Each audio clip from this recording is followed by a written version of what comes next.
Hey everybody, welcome to Hump Day Hangouts. This is episode number 473, the one where we get double two-factored, but we finally got live. Is So, that do they what's that? do they call that four factor Yeah, we're gonna just gonna authentication? it's gonna go like geometrical. Next, gonna be like eight-factor authentication. Oh man. Well, episode 473. It's the 6th of December.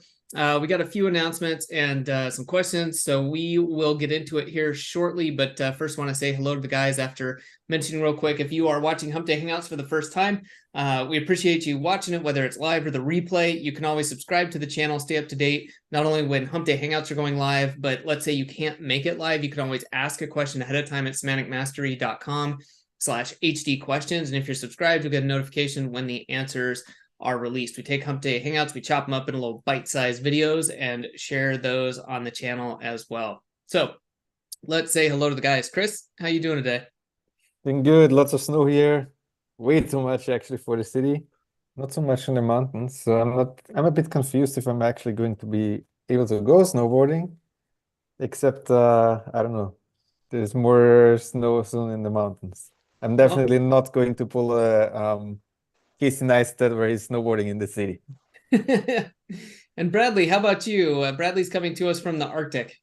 God damn, it's cold here, man. It sucks. I'm finding that an RV is not good in the cold. I but I on the way to go pick it up, I passed by somebody's house that had like four RVs in your yard. I have no idea why, but they had these like custom fit skirts that were like put around, which That makes sense. insulates the bottom from keeping cold air from blowing underneath and all of that. And so when I saw that, when I went to go pick up my RV from the place where the Camping World, where they were installing the Starlink, I asked the technician about it, and he was like, "Oh yeah, man, those things are great." And he told me where to go online and buy one. So I went online and bought one. I bought kind of a skirt system for this, and it just got delivered today, actually. So this weekend I'm installing that son of a bitch. It'll cut down on the draft that blows through and all that. And it's cold in here, and this unsustainable for the winter unless I take some steps to make it better. You know what I mean? But Yeah. anyway, I'm You here and I can got park it in the Starlink now. What do garage you as think? well. Huh? I love it, man. The internet connection is really good. What's Yeah. the Good. actual speed you're getting there, like on a speed test? 80 gigabytes or megabytes per second, excuse me, download, and it varies between like 18 to 25 upload depending on when I'm doing it or what the weather is. But it's a hell of a lot better, a hell Yeah. of a lot better. Well, So that and the latency, so it's not wildly fast, but the latency is almost unnoticeable. So yeah, very that's good. awesome. All right. So Well, a couple quick announcements for everybody. We're going to be having some holiday deals coming out soon, so highly suggest if you are not already subscribed to the Semantic Mastery newsletter, head over to semanticmastery.com, join the email list. We're going to be having deals coming out there or via the Facebook group, but email is the best way to get notified about that stuff. Got some cool deals coming out as well as some new stuff that has never been seen before. So with that out of the way, I wanted to touch base, Bradley, if you want to mention to people about the DHA program, just for people who may not have heard of it at this point, just a brief overview. I'm going to pop the survey link into chat. So if people are interested and want to be on the first notification list, that they can get that. So if you can tell them a little bit about it real quick, I'll just pop that link in. yeah, so the DHA program, I'm working on that again this week, getting the SOPs more ready for the biggest hurdle for us has been the email systems because so much has changed with cold emailing since I originally developed the SOPs and all that. So for the last several weeks, I've been working on that, is trying to get the email systems working to where they'll work and they'll deliver an inbox, because that's our primary starting point for generating leads, sales leads for us, for our agency, is by doing cold outbound marketing. The DHA program is about building a brand, a directory in a particular industry. So a niche specific or industry specific directory. If it's a broad industry that has a lot of competition because it's too broad, then pick a specialization within a particular industry and build a directory site around that, and a niche specific, what I call the directory agency. So a brand around the directory site. So in other words, you create a brand out of the directory, and then your agency becomes an extension of that brand. And then you use that to go, once you build the directory, or once you have the directory, then you use that to initiate conversations with business owners in that industry. And the whole point of it is, instead of approaching them as a salesperson or as an SEO, a marketing guy, whatever, You're approaching them as just a support tech or tech specialist at the directory, and all you're trying to do is confirm their company's contact information for their free listing on the directory site. And that initiates a conversation. And through that process, you can redirect the conversation anywhere you want. But one of the easiest ways to do it is to just ask them after you deliver their standard optimized directory listing. Once they confirm their information, that's what puts them into the sales pipeline. So that starts the sales process. And then we have a sequence that we go to kind of further nurture that contact to the point where then we can ask them, hey, what are you doing to generate leads for your business? And then we can transition into whatever service it is that we want to pitch. We have some specific services that we recommend you start with and all of that in the program. But the whole point is to initiate a conversation with the ideal prospect in a non-salesy, non-confrontational way. And then you direct through providing value through those initial exchanges by providing them with an optimized listing, etc. Then you can transition the conversation into asking them about what they're doing to generate leads for their business, etc. And then you can transition into pitching whatever service you want. Why we call it the hybrid agency model is because you can sell them lead generation services or rank and rent assets, or if it's appropriate, you can sell them direct SEO services on a traditional retainer model. So you have that kind of hybrid solutions that you can offer to them. And it just opens up the ability to close, right? It increases the chance to close because you have more ways to provide value to them, right? To monetize that contact. So anyway, all of that is to say, we are really, really close to finally cracking the nut, so to speak, of the email side of it, which is the initial outreach mechanism. Once you have some clout and you've built some kind of strength and authority to your directory, you can rank and start generating inbound leads, which is what I do with Tree Care HQ. However, because it's the winter months now, we need to start doing outbound prospecting again because things slow down so much in the winter that's a really good time for us to do prospecting. So I've been working for a week and a half now on the emailing stuff, and I think we're damn close to having that cracked. And so in the next couple of weeks, I'm going to be in the mastermind releasing the SOPs that I'm working on right now for the email stuff.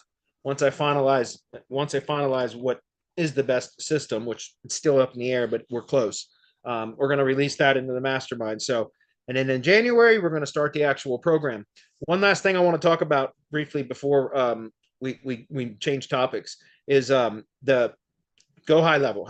Okay. High level is a significant component of the whole process because it acts as the CRM and so many other things that we can do with it to provide services and values to our clients and our clients' clients, right?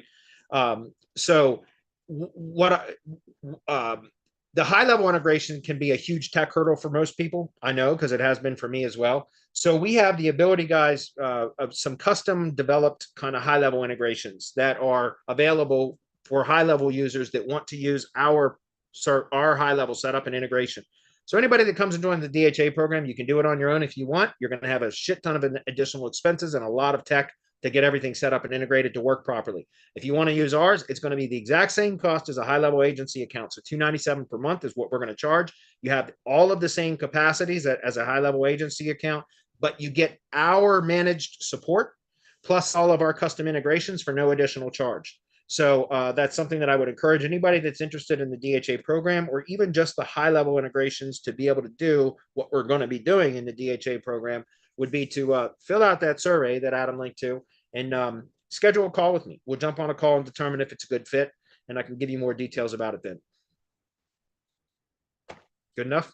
Good to go. Yeah, I got the link pasted in there. So if you're watching the replay too, you should be able to see the link in there. Just filled out a few questions. We just want to make sure it's a good fit and see what you're looking for, like Bradley said, and then you can have a call with Bradley and go from there. So that's it on my end. Unless you guys got anything else, let's hop into questions. Two things. One thing, I've been working on these SOPs in this program now for an entire year. Well, almost, because I started the first week in January of this year on developing these SOPs, this process and in the SOPs.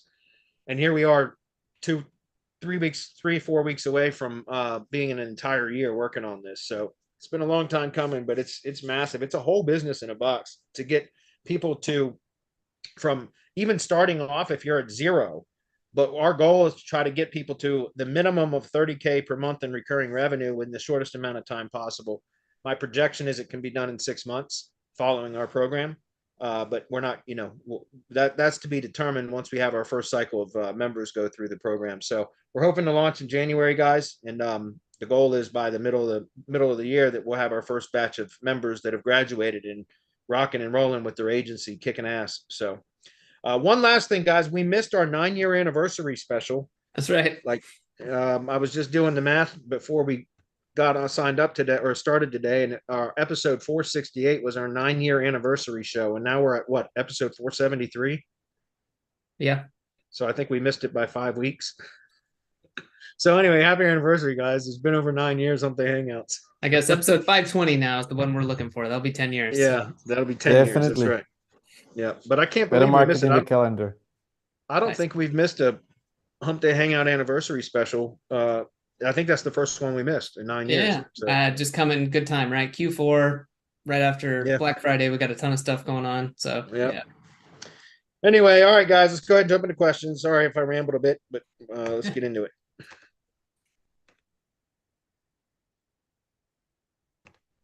Okay, get all this shit out of the way.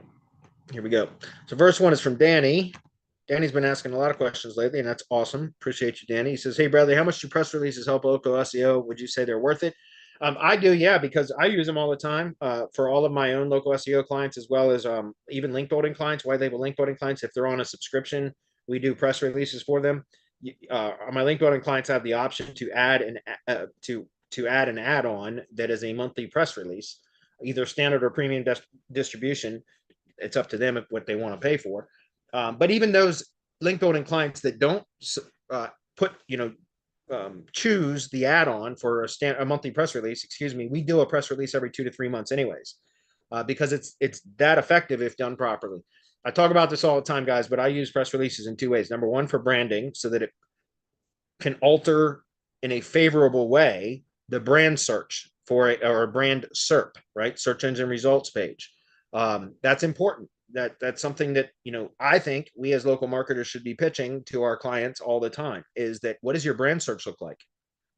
That should be, we should manipulate your brand search like right off the bat. That should be primary goal number one, because when people do a search for a generic, local search query to try to find potential providers, one of the next things that most people do, and there's been surveys out there, Bright Local's done them, to determine whether they want to proceed with contacting that company to provide that product or service, is they generally will go do a brand search, and then they'll do sometimes brand search plus reviews, brand plus reviews, and see what other people are saying online. So I think one of the easiest quick wins that we can do for local businesses is pitch, especially up front before we have a long-term engagement with them, is pitch manipulating their brand search to really expand their brand and how much space or real estate they take up in the search results for their brand search. And press releases are fabulous for that, especially the premium distributions. They're really good for that. But either way, press releases are good for that. So doing press releases for brand search manipulation is a primary goal or reason that I use them. And then number two is for maps, pushing maps. The way that I teach how to do, and I can talk about it here because I've said this many times before, but I use press releases for pushing maps by always buffering instead of building links directly from press releases to the money site or the self-hosted asset. I always like to buffer everything through the Google Business website, preferably through posts. So in other words, summarize whatever page you want to promote on the main website into a Google Business post, which is 200 to 225 words, right? 1,500 characters max. So you summarize the post, and then you publish it through your Google Business profile as a GB post. Wait for it to appear. There's also a trick that you can use to be. You don't have to wait for it to actually show up on the Google Business website. There's another way to do it, which I'm not going to cover here. It's a bit techy, anyways. But anyway, wait for it to publish onto the Google Business website. Then go extract that GB website post URL, and then convert it to the other format, which is on the google.com domain instead of the business.site domain. And then you use that as the target URL. So the GB post links to the page on your self-hosted site that you want to rank. Does that make sense? And you got the CTA button from the Google Business post linking to that page or post URL on the money site. Then you summarize that that the post is just a summary of that. Then you use that once it's published on the Google Business website as the target URL for the press release. Does that make sense? And convert that post URL into the google.com domain format, and then you use that as the target URL. And then I use a keyword anchor in the press release. I recommend you going with a topic anchor, which is a keyword only anchor instead of a keyword plus location modifier. That keyword plus location modifier is a target anchor. You can do that. You can test with that, but I prefer doing it on a topic anchor. It's a little bit less optimized that way. I found it to be a little bit more effective. And here's a trick. Use the anchor text, use your Google Business category, in relevant category that's listed in your Google Business profile as an anchor text. That helps. That helps. If you use that as an anchor text in the link that links to the Google post, it's a good way to kind of boost maps. So you can get very targeted with pushing maps kind of proximity and coverage area by using press releases.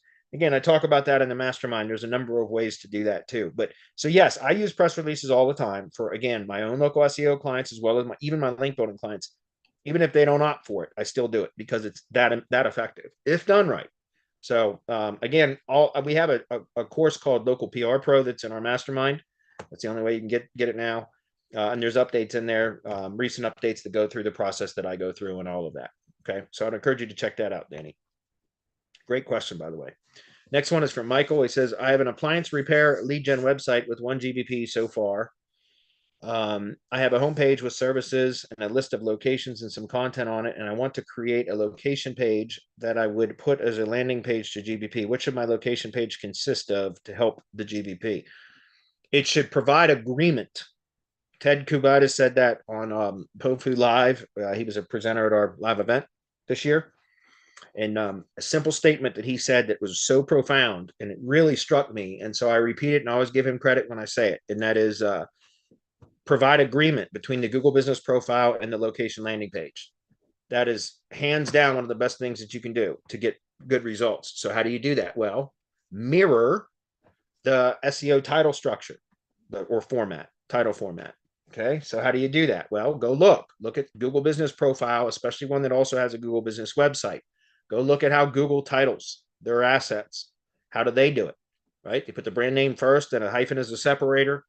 And then if you pay attention very carefully, especially with the Google Business website, when you go to optimize that, produce it and optimize it, before anybody says, well, that option's gone now. No, it's not. There's an easy way to do it to get to the Google Business website.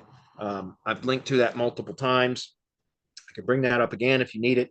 But anyways, when you go to publish the Google Business website, Google tells you how to optimize, and they tell you what they want you to optimize. And I know Google oftentimes gives us misdirection, but in this case, it's valid. And that is, it will tell you in what's called the description in the Google Business website. When you go to optimize, there's the headline, which is what you see on the header kind of part of the Google Business website when you're viewing the site. That you can change. You can put whatever you want in there, but I always recommend just using the Google Business profile name there. And then the next part is called the description. The description is the first part that you have that modifies the SEO title for the Google Business website, because the headline, you can put whatever you want there. I always recommend just putting the Google Business website name in there, or excuse me, profile name in there. But you can put whatever you want there. But that doesn't affect the SEO title then. The only part that affects the SEO title is what's called the description. And the description is the second part of the SEO title, because the first part you can't change. The first part is the Google Business profile name. Once you publish the GB website, go look at it in a new tab. The first part of the SEO title is always the GB profile name, period. You can't change that without changing the Google Business profile name. Same thing goes with the GB map. When you go to Google Maps and you look at the Google Business profile in Maps, go look at the SEO title. What does it say? Google Business profile name, and then hyphen, and it says Google Maps. So there's a separator, and then there's Google appending its own brand for that platform, in this case, Google Maps. So then Google tells us to do that with the GB website when you're publishing it. Like I said, the first part of that is the headline. We can't, that doesn't affect the SEO title though. The next part is the description. That is the second part of the SEO title after the brand name, now hyphen is a separator. And it tells you in there Before you add anything, it tells you for best results include, and it puts in quotes, the Google business category name.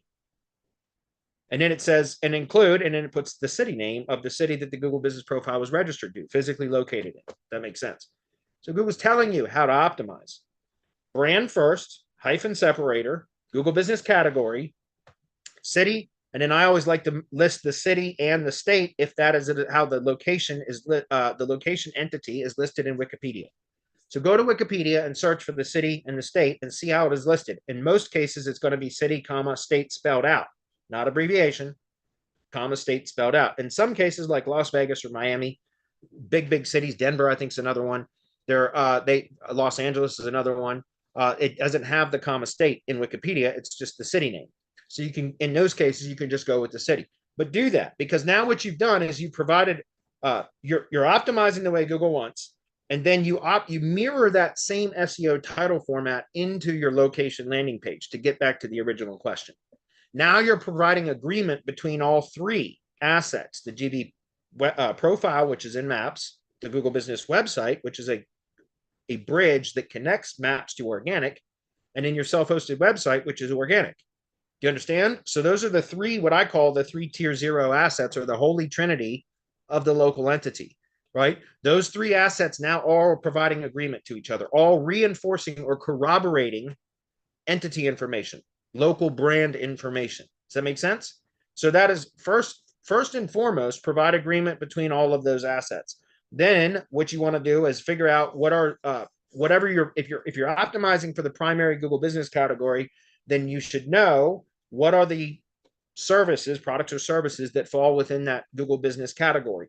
You want to make sure that you have those at least named or listed on the site, the page, the location landing page. I usually recommend that if it's a primary service or product, I'm always dealing with service-based businesses instead of product-based businesses. So I usually talk about services, but you want to list those as H2s. Kind of longer tail supporting services can be H3s. If there are additional Google business categories that are relevant to that Google business profile, then if they're similar enough, they can be consolidated or condensed onto the same location landing page. If there is significant differences in the additional categories that are added to the Google business profile, then you can reference them on the location landing page and have a link that goes to a specific page that is then optimized for that additional Google business category in the SEO title. That's how you optimize for it. And then on that page, you're going to list the products or services that are relevant to that category. Now, do you understand, guys, how you were providing agreement? Again, I love that term. So simple, yet so profound. You are providing agreement between the location landing page and all of the Google business categories that are added to the GB profile. You can, again, if there are similar categories that fall under the same topic, they can be consolidated on the one page. But if there are additional categories, before somebody asks, or to clarify is what I should say, if somebody, for like a plumber that does HVAC, or an HVAC contractor that does plumbing and electrical too, those are three very distinct categories. So on the location landing page, you can reference, like, whatever the primary category is. For most HVAC contractors, the primary category is usually HVAC contractor, little c contractor. Capitalization matters, guys, when we're talking about optimizing for topics and categories. That's all I'm going to say. But an HVAC contractor is usually going to have HVAC contractor as the primary category, but a lot of them also do plumbing. So they're going to have plumber as an additional category, and electrical. So electrician or electrical installation service as an additional category, or maybe both of those. In that case, then if the HVAC contractor is the primary category, then you optimize the SEO title for that primary category, but you can reference electrical services and plumbing on that same location landing page that then links to specific pages on the site, the self-hosted site, that are optimized for those particular categories. Do you understand? So now what you're doing is that location landing page URL is providing agreement for all of the data that you have added to the Google business profile. Very clear. And here's another thing, because Ted brought this up, and I just recently started testing this with some of my client sites, actually.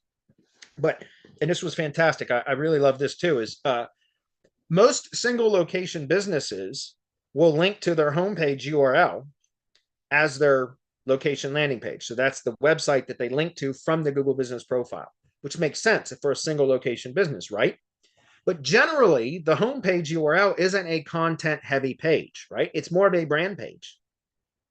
And so wouldn't it make sense if you have a business that to link to a specific page that is optimized for the location or locations that you want that Google Business Profile to rank for, and also to be a little bit more content rich where you can reference and you can optimize for the primary category, but then also reference the additional categories and everything else and have it a bit more fleshed out.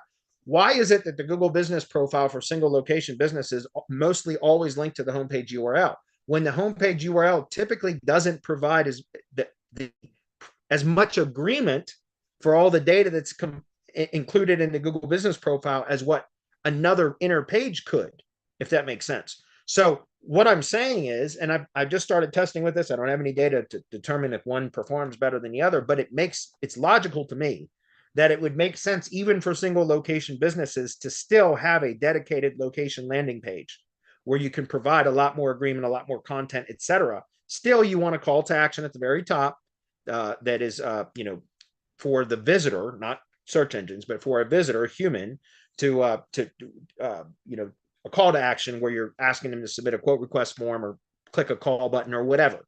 You still want all of that. You still want it optimized for conversions, but the page will provide a lot more agreement than a homepage typically would, if that makes sense. So in some cases where the homepage does not provide as much agreement with the Google Business Profile as it should, I just started testing this, but it's logical, like I said, to me, that it would perform better if you link to a dedicated landing page on the money site that would provide more agreement with the Google Business Profile, right? So remember that the homepage is still going to be the one that, or the Google Business Profile is going to rank in maps regardless of what URL it's linked to. It's just whenever but the URL that if you link to a dedicated page that can provide more agreement with the data included in the Google Business Profile, it stands to reason that the Google Business Profile will perform better, right? Because again, the brand is still going to rank regardless but by providing more agreement to what it is through the link that is linked to, it should perform better. Again, just started testing with this, so I didn't have the bandwidth to even set that up before. So anyway, hopefully that's clear, guys. I think, doing everything that I just mentioned is what I'm seeing is working the best right now, is just, really kind of optimizing the page to provide agreement, to corroborate the same information that you've listed in the Google Business Profile onto the page that it is linked to. And if you have to link to other pages for other like additional categories, as mentioned, then you want to reference that on the location landing page with clear links to those top level pages again. Hopefully that's clear. Anyway, it's a great subject. I love talking about that stuff. Peter says, I noticed a huge sudden drop in local rankings for only one of our keywords this week. We were in the first to third place for 20 kilometers and it slid down to the 20th place. What do you suppose could cause such a sudden change? I'm suspecting a competitor is doing negative SEO. We've had negative SEO done on us before with toxic backlinks and edits done to our GMB. I don't know, Peter. There's too many things that you could look at. I mean, it could be negative SEO. It could be that, definitely. It's interesting, but you can do some pretty nasty things with backlinks to cause kind of drops like that. I don't ever do that kind of stuff, and I don't ever advocate anybody ever does that kind of stuff. I don't believe in that kind of shit, doing negative SEO. I think efforts should be focused on producing revenue, not trying to hurt other people's. You know what I mean?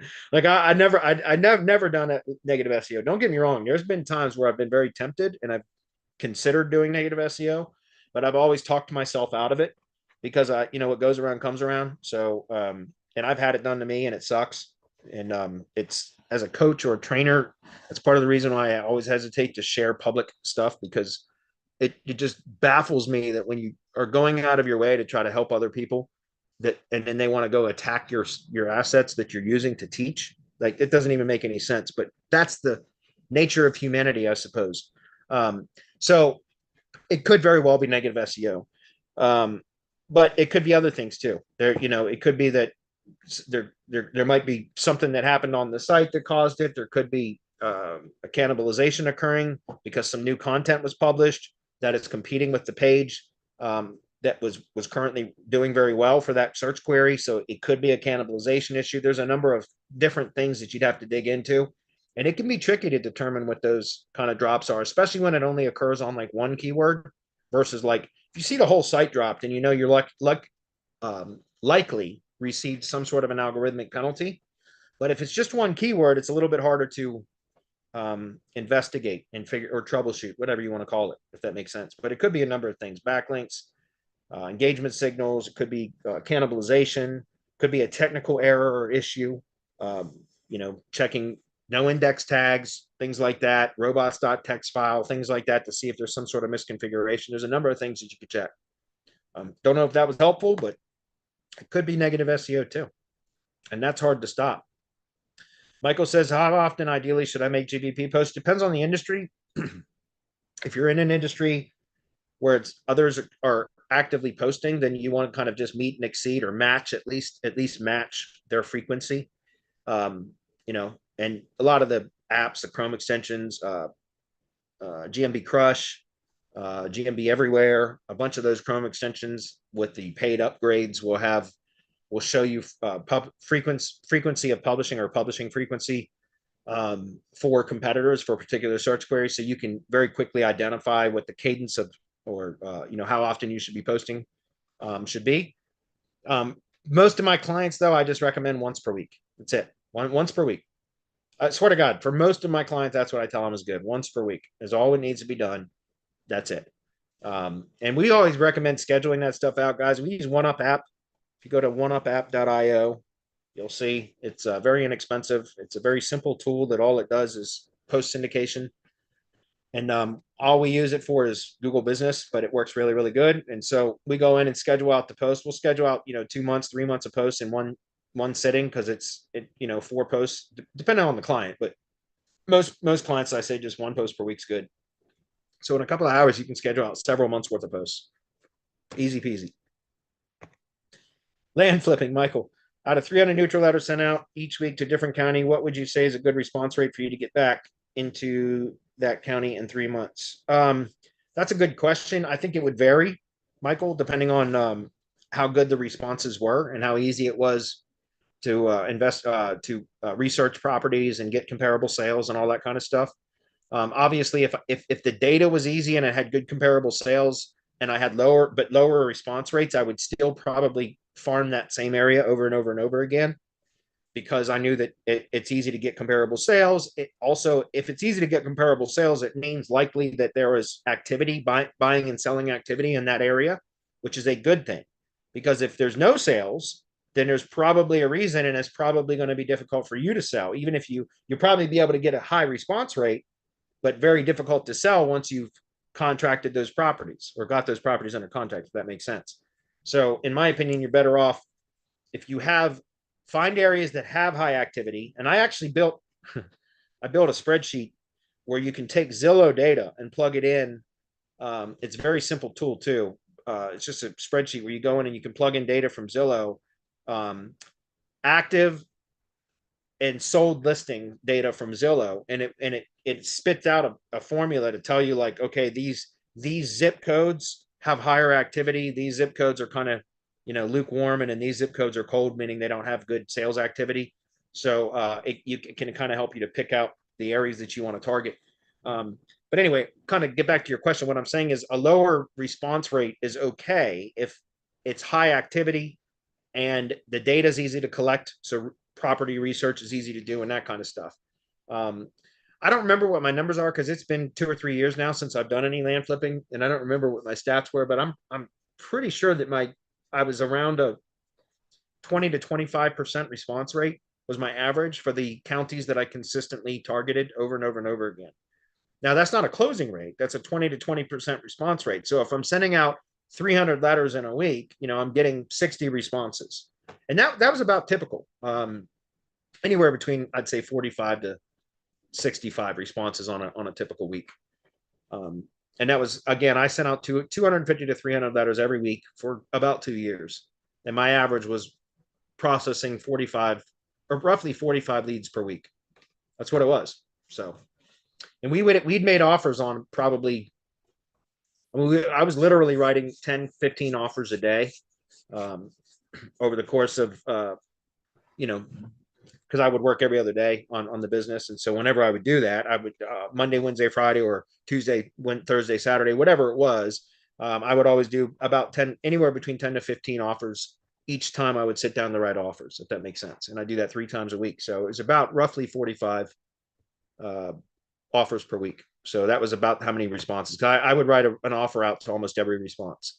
Like I mentioned this before, even if it was a offer that I had no idea, like a piece of land, a property that I didn't want, then I would just make an offensively low offer and still send it out, because some people would take it and I could still make money on it, right? Cameron says, hey, Bradley, my dad is a roofer in Tennessee and I'm helping him with SEO. I discovered one of your webinars on YouTube where I followed your steps that led me to purchase a great expired domain of a Tennessee bakery with TrustFlow 17 and a clean WayBack Machine history. What's my best move to give me a nice geographical link on this domain I found? I'm thinking making the homepage about the bakery in Tennessee and in creating a blog post about this good roofer in Tennessee that helped the bakery with a roofing issue. That'll work. That would work. Is that overthinking it, or should I just add the link on the homepage to keep it simple? No. I like that better because that way you can. It's not spammy that way. It makes sense. If a manual review was to happen, it would likely pass it. Not that you ever have to worry about that. It's very unlikely that you're ever going to get a manual review. But if you did, it would likely pass it if you did what you're mentioning. The way that we do it with the geographic links, as I call them, is we hunt down local domains that have local relevance to whatever location it is that we need, and already have backlink profiles from other local sources that are pointing to that domain. And then we figure out what was the the previous topic of that site. The last time it was published online, whatever the topic of that site was, we produce a topic, because we use CTRify. We put a topic clustered blog onto that site that is where every post on that site is about the same topic that this previous site was about, but it's localized topics. The content is localized because we'll include the location modifier. It can be a city modifier or a county modifier. And in some cases, we'll do a state modifier, but that's very rare. Usually we'll do a city or a county modifier. So whatever the topic of the site is, plus city or plus county. By the way, if it's a common city name, you better include the state in the modifier, or else it will produce content that will be in about a city that is not relevant to the location that you want. Ask me how I know, because I trained my team that goes out and hunts down the local blog domains and hunts down local domains and then deploys the blogs for my link building business, which, by the way, we have over, I think yesterday it was 940 blogs. We're about to crack 1,000 local blogs. No shit. It's crazy. We're building 25 to 30 local blogs per week, and we're just about to break 1,000. I think we're, like I said, I think yesterday I was at 949 local blog, 940. Anyway, if like Springfield is, there's so many Springfields in the United States. If you don't specify Springfield state, then it's going to produce stuff that's completely irrelevant to the location that you needed it for. So anyway, what we do is we produce all the content in. So at a minimum 20 posts, but we'll do a random number between 20 to like 35 posts when we go to deploy the site.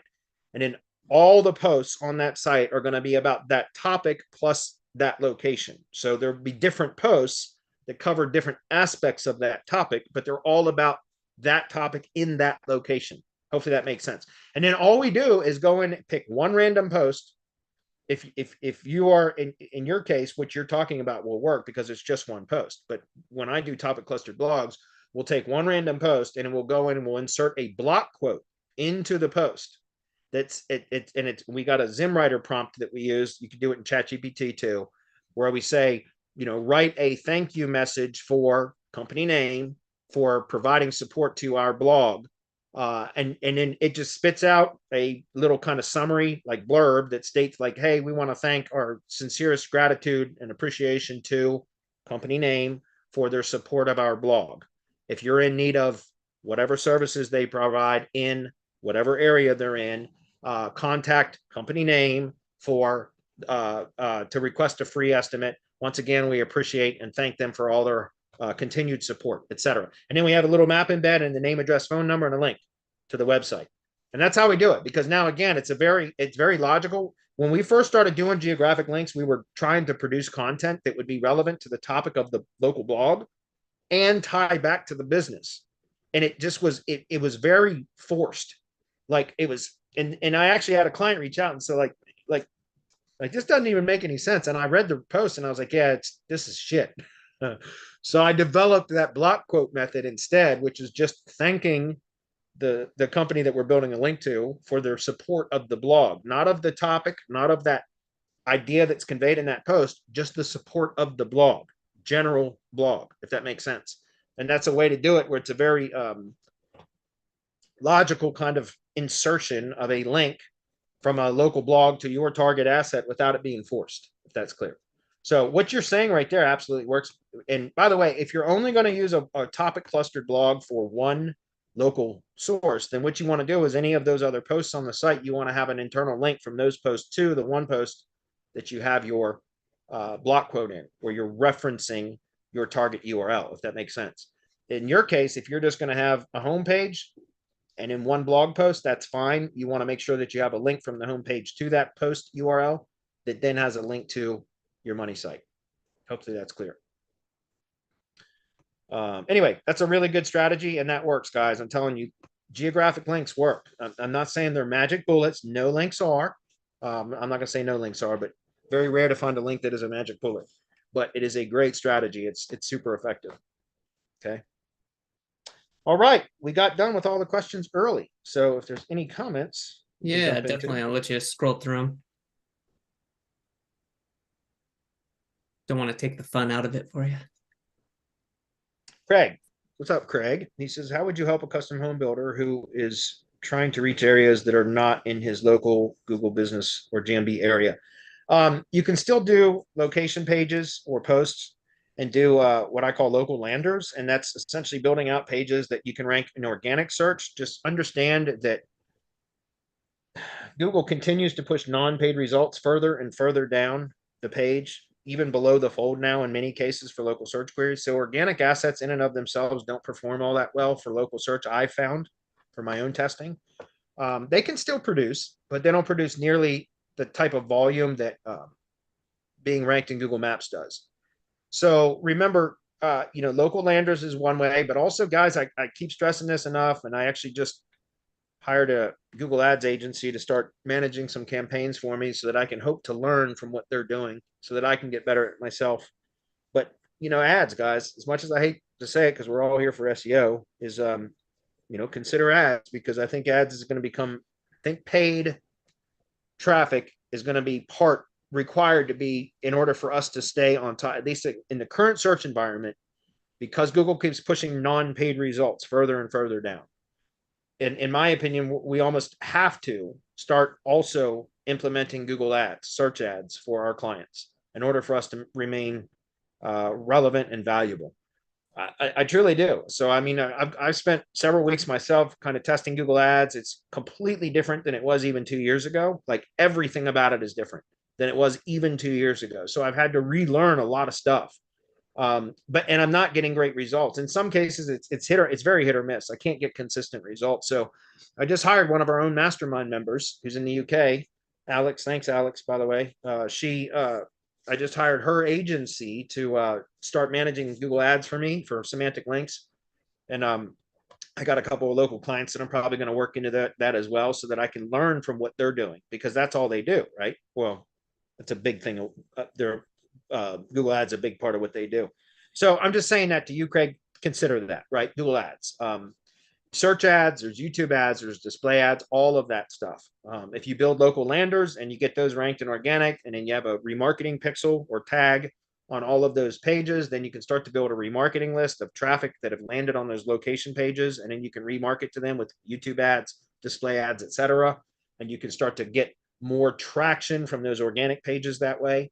Because remember, you can always direct people to like Google Business Profile, like a Google Map URL or things like that. So like, here's a trick, Craig, and I'm actually going to be teaching in the master. And Craig, I believe you're in our mastermind. Tomorrow, I'm going to do some Google Ads training for how to set up YouTube ads for local in the mastermind webinar. So you know, if you can be there for that webinar, and if not, you can catch the replay in the mastermind. But what I'm saying, guys, is you can take, like with local landers, for example, you have a remarketing pixel on those. You go out, produce those organic assets, and then you build a remarketing list from the traffic that is likely going to be local traffic that lands on those pages, right? So you build a remarketing list from that, and then you can target them with Google ads, YouTube ads, and display ads. And then in your ads, YouTube ads aren't going to generate a lot of clicks. It's going to get, that's mostly a view campaign. It's not really about the clicks. Yes, we want the clicks, but you'll know if you do a lot of YouTube ads for local, you'll realize it's more about the views than it is the clicks. Because it's kind of a branding thing in the way that I've done them, which is what I'm going to teach tomorrow. But then display ads, if you have display ads, you can set the geographic, well, with the remarketing list, you don't have to do any of that. With display ads, you just set up a display ad campaign. You choose the remarketing list as your audience, and then you put your link clicks to, you can have one ad that you duplicate 3 times so that you have a different target URL for each of the ads. One being your location landing page on your money site, one being your Google business website, another one being your Google map URL, right? Think about that. Because now you're getting clicks from local people that had landed on your organic page at some point. So they're on a remarketing list. And now you're getting clicks from ads that are going to be engagement signals from real Google users that Google has already identified, have already engaged with your brand. So that's like a returning visitor click. It's a good click. If that makes sense. So again, it's kind of some tricks that you can do to get some results when you can't really, you can't push a map into an adjacent area, and you can't get an additional Google business profile. There's, I think, a combination of organic assets and ads is the way to go. Seriously. That's kind of what I'm trying to develop for my own agency. And then I'll be doing a lot more teaching on that in the mastermind once I do. That's why, again, I just contracted a Google ads agency. You know, fortunately, I'm keeping it in the family. That's why I reached out in our mastermind. Some of you guys will know, I posted in the group 3 or 4 weeks ago about that. Like, hey, is anybody here really good with Google ads? I need some help. And I actually got 2 people that took me up on it. I interviewed both of them, and I hired Alex. And so I said, keep it in the family. You know what I mean? So anyway, Craig, hopefully that makes sense. Those are some ideas that will work. You should look into anyway. Cecilia says, what's up, Jim? Cecilia says, I just finished rewatching that POFA recording of Ted. I needed my head refocused on a project. Yep. Craig says, okay, he's talking about the builder again.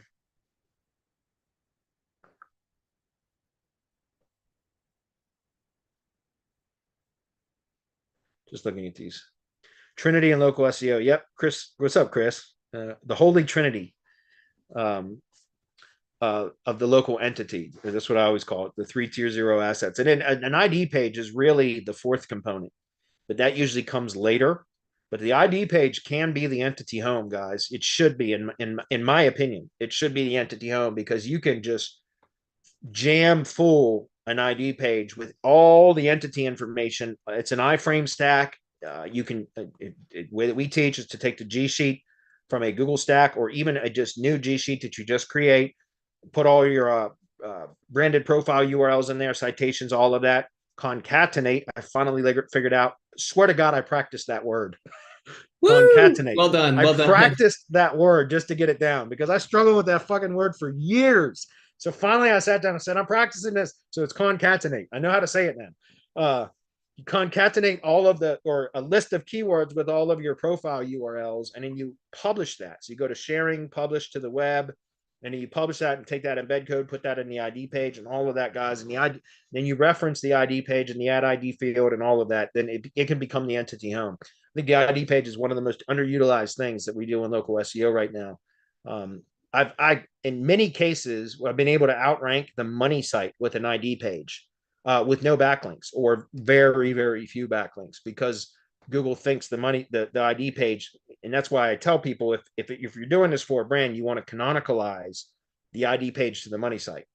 But if you want the ID page to rank so that it takes up more real estate, and also I like to I like to use the ID page to show prospective clients, or lead gen type clients and things like that are buying leads and stuff, that we know what we're doing so that we can send them up to a higher kind of retainer based service where we're doing SEO for their brand as well. So we'll build a lot of times an ID page and rank that over top their website.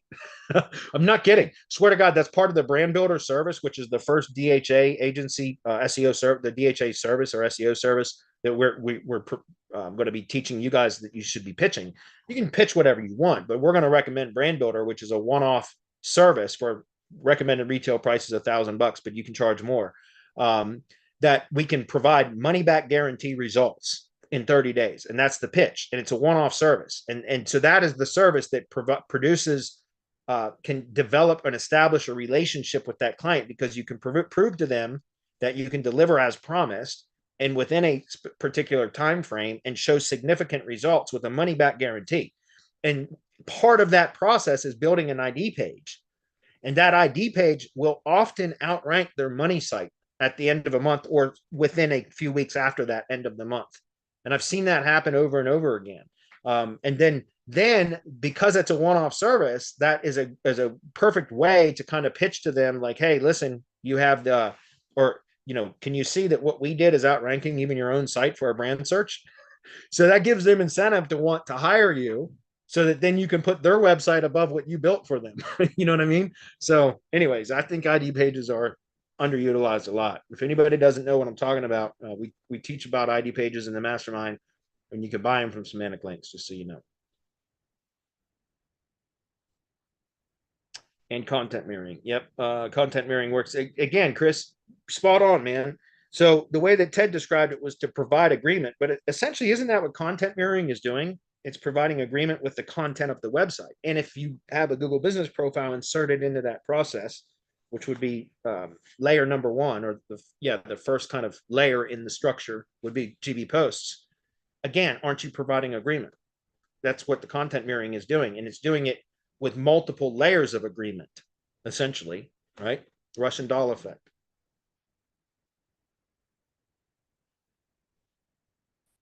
Sponsored by links also. Yeah, you can do that too. Awesome trick.